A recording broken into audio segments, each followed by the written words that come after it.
결승이 끝난 뒤 몸값이 가장 크게 달라졌다고 평가할 수 있는 사람은 누구일까요? 결론부터 말하면 가장 강력한 1순위는 성리입니다. 하지만 여기서 반드시 짚어야 할 사실이 하나 있습니다. 성리와 하루, 장한별, 황윤성, 정연호, 이창민. 이룬의 실제 행사 계약서와 회당 출연료는 소속사와 행사 주최 측이 공식 공개하지 않았습니다. 따라서 지금부터의 순위는 확인되지 않은 숫자를 사실처럼 말하는 방식이 아니라 결승 성적과 대중 인지도, 상승폭, 방송 노출, 전국 투어 참여, 팬덤 확장, 후속 프로그램 활동을 종합해 출연료 상승 가능성을 분석한 순위입니다. 오히려 이 기준으로 보면 무명전설이 누구의 인생을 가장 크게 바꿨는지가 더 선명하게 보입니다. 2016년 5월 13일 밤 MBN 무명전설 최종 결승이 생방송으로 진행됐습니다. 이날 최종 우승자는 성리였습니다.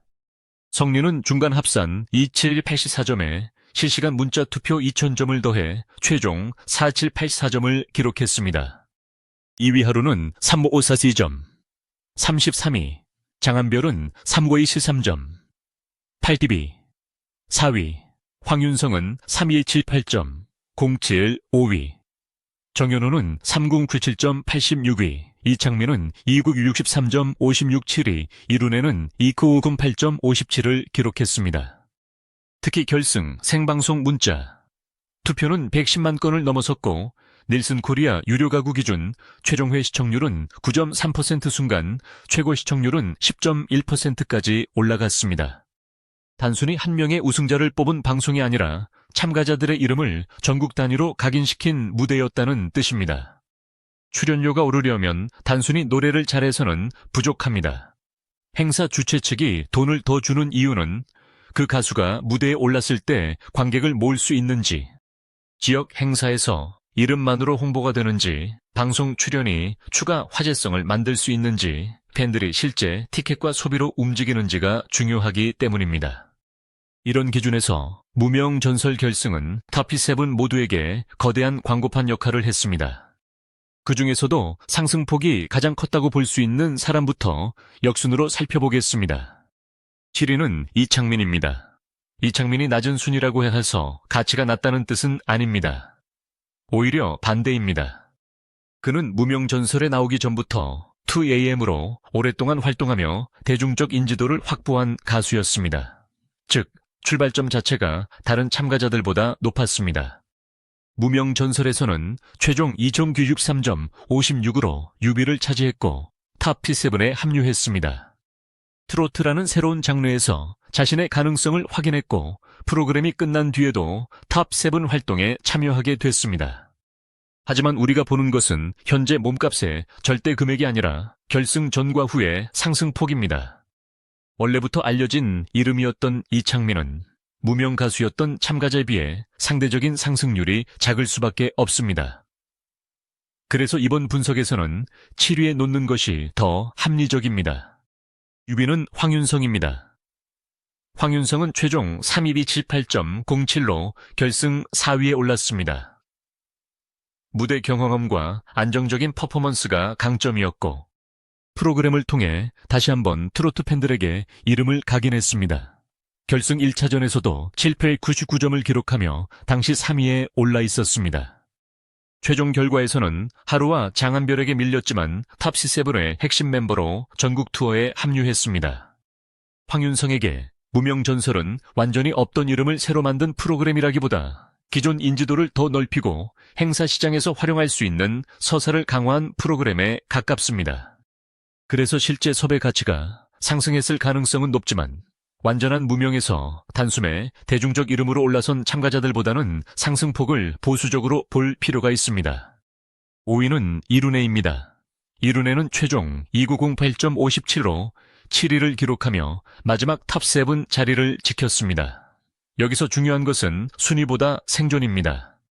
오디션 프로그램에서 결승 탑7에 들어간다는 것은 방송 종료와 함께 이야기가 끝나는 것이 아니라 그 이후에 공동활동 자격을 얻는다는 의미가 큽니다.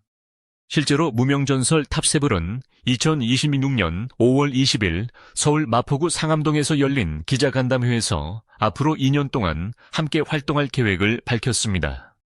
이룬의 입장에서는 이 2년이라는 시간이 가장 큰 자산입니다. 결승 직후 단 한 번의 화제성으로 끝나는 것이 아니라 전국 투어, 방송 특집, 스피노프 같은 일정에 반복 노출될 수 있기 때문입니다.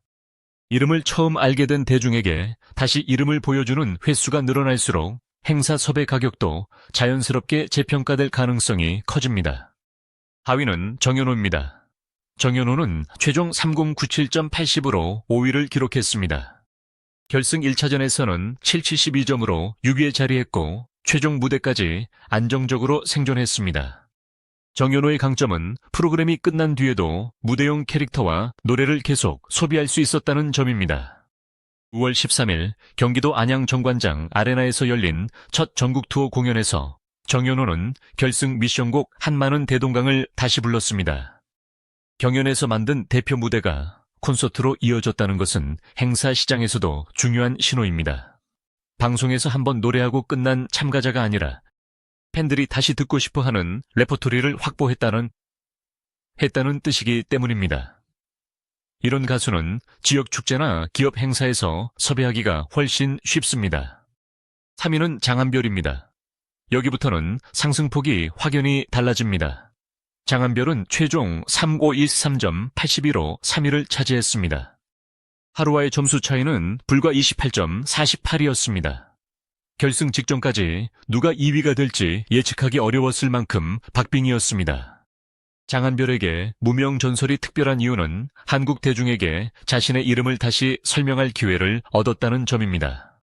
그는 해외 특히 말레이시아에서 이미 강한 활동 이력이 있었습니다. 2016년 5월 20일 기자간담회에서 소개된 내용에 따르면 말레이시아 음원 차트 52주 연속 1위 기록을 갖고 있고 현지 오디션 빅스테이지에서도 우승한 이력이 있었습니다. 그러나 한국에서의 대중적 위치는 그 이력만큼 강하지 않았습니다.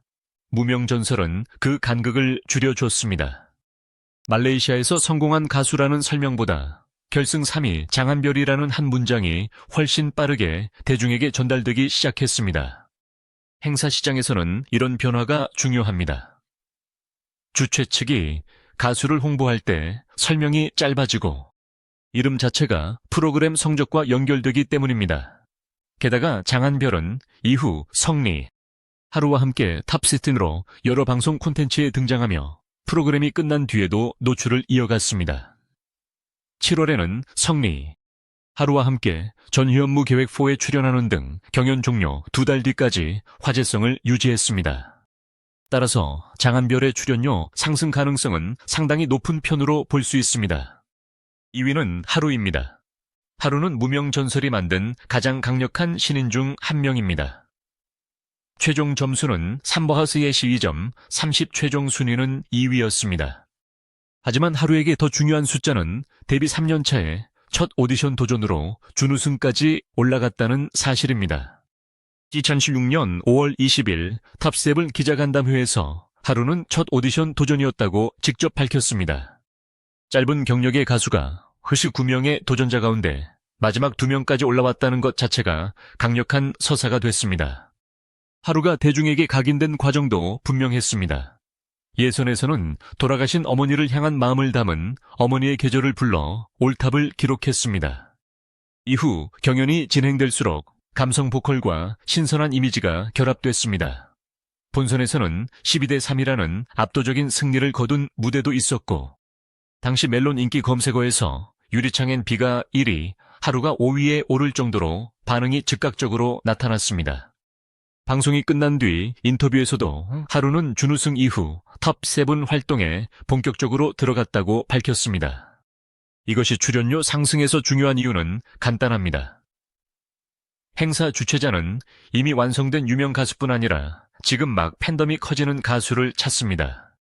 같은 금액을 투자하더라도 화제성이 계속 상승하는 인물을 섭외하면 행사 자체가 더 큰 관심을 받을 수 있기 때문입니다. 하루는 결승 전에는 대중 전체가 알고 있는 이름이라고 보기 어려웠지만 결승 뒤에는 무명전설 준우승자라는 강력한 수식어를 얻었습니다. 게다가 성리와 라이벌 구도가 형성되면서 우승자와 함께 자주 언급되는 효과까지 얻었습니다. 이런 구조 때문에 상대적 몸값 상승폭에서는 2위로 평가할 수 있습니다. 그리고 1위는 성리입니다. 성리의 경우는 단순한 우승 효과라고 말하기 어렵습니다. 그는 2026년 5월 13일 결승에서 7284점을 기록했습니다. 2위 하루와의 차이는 12.70이었습니다. 중간 합산만 놓고 봐도 27084점이었고 실시간 문자 투표에서 만점에 해당하는 2000점을 확보했습니다. 그날 문자 투표가 110만 건 이상 몰린 상황에서 성리가 받은 압도적인 점수는 팬덤의 실제 행동력을 보여주는 지표였습니다. 성리의 인생 서사는 우승 이후 몸값을 끌어올릴 수 있는 또 하나의 핵심 요소였습니다. 그는 여러 차례 오디션에 도전했고 가수를 포기하려고 도배 일을 배우기도 했다고 결승 직후 밝혔습니다. 아이돌 활동을 거쳐 트로트로 전향했고 데뷔 후 약 15년 만에 무명전설 초대 우승자가 됐습니다. 무명전설이라는 프로그램 이름과 성리의 실제 인생이 정확하게 겹쳐진 셈입니다. 시청자 입장에서는 단순히 노래 잘하는 우승자가 아니라 여러 번 실패한 끝에 마지막에 정상에 오른 사람으로 기억하게 됩니다. 행사 시장에서 이런 서사는 강력합니다. 한 곡을 부르기 전부터 관객이 이미 이야기를 알고 있기 때문입니다. 우승 혜택도 다른 참가자와 비교하기 어려울 정도로 컸습니다. 상금은 1억 원이었습니다. 여기에 신곡 음원 발매, 전국 투어 콘서트, 크루즈 팬미팅, 제주도 세컨하우스 우승자 이름을 건 프로그램 제작, 우승자를 주인공으로 한 영화 제작까지 발표됐습니다.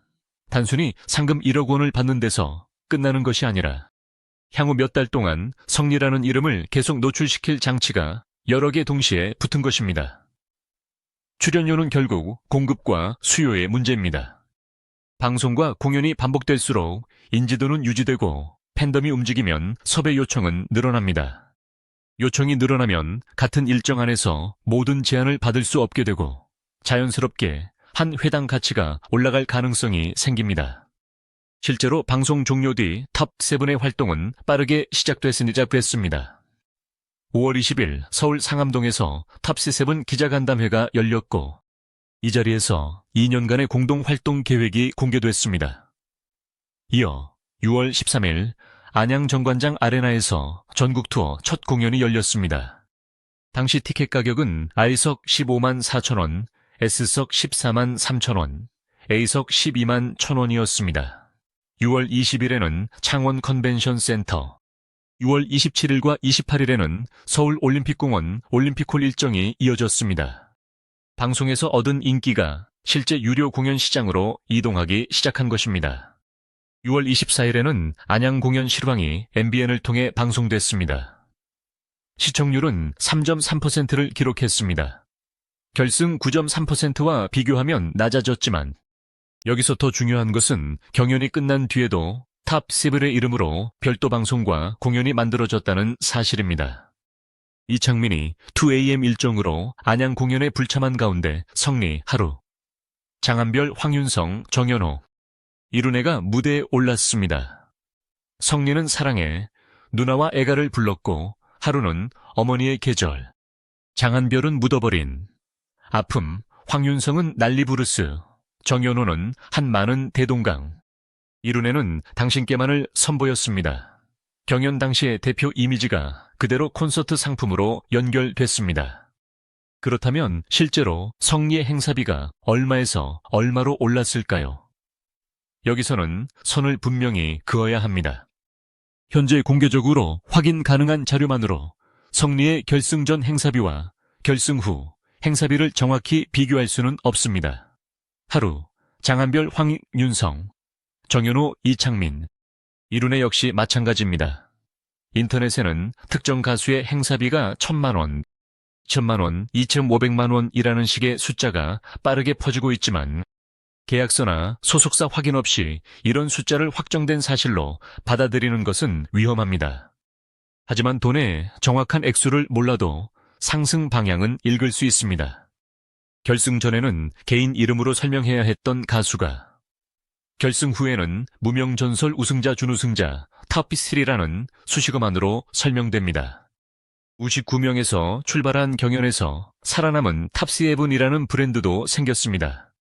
생방송 110만 건 이상의 투표, 최고 10점, 1%의 시청률, 1억 원 우승 상금 전국 투어, 2년 공동 활동이라는 숫자가 이들의 이름 뒤에 붙었습니다. 바로 이것이 몸값을 만드는 숫자입니다.